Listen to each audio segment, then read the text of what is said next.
mga mga problema ng namin. Kaya mari ko na lang po. Maraming dahil nagpapiyat ng problema ko. Ano naman, para sa mga nagpapayag. Ito tayo.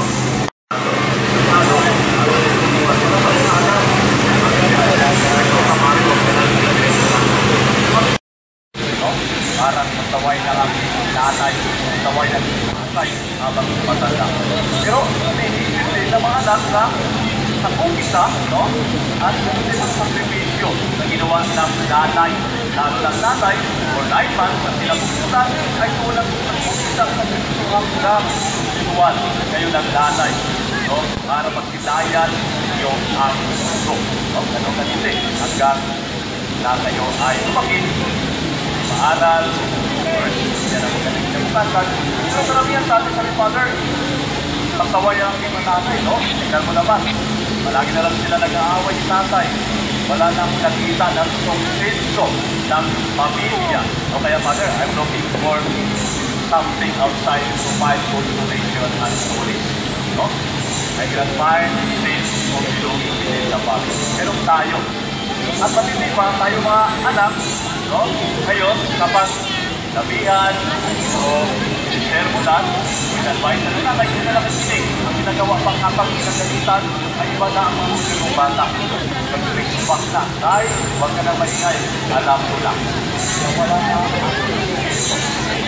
Ano ba din, katulad sa ating Panginoong Kristo, may nakita natin niya ang kuwaran natin bilang anak at bilang mabuting patuloy. Kaya nga ginagawa ng kanyang misyon, even though na alam niya na sa pagkamuli, ito ay kailangan ng sakripisyo.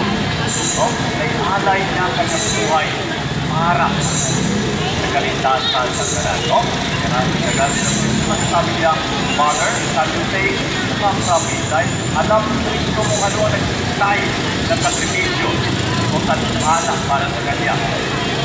Pero, dahil siya ay magsusuri at niya at naging tampas siya sa kanyang ama.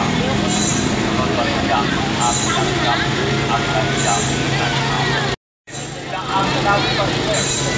Sila ang pag-pag-pag-pag. Sila ang pag-pag-pag sa iba at pinagpag-pag-pag. No? Kaya ganun ang sitwasyon na makikita natin sa Biblia. Pero naman din, ano ba sa nagyan na dapat natin mabigyan sundin? Lalo na nakita natin first, to work in relationship with ang kapwa. No? Dapat isusunin natin ang ating mga magulang.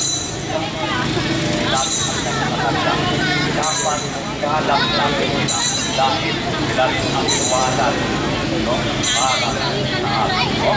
O first, may mga katalian din masabi natin kahinaan ang ating mga magulang na sila ay sabihin natin na magawa din ni kayaya para sa ating paningin.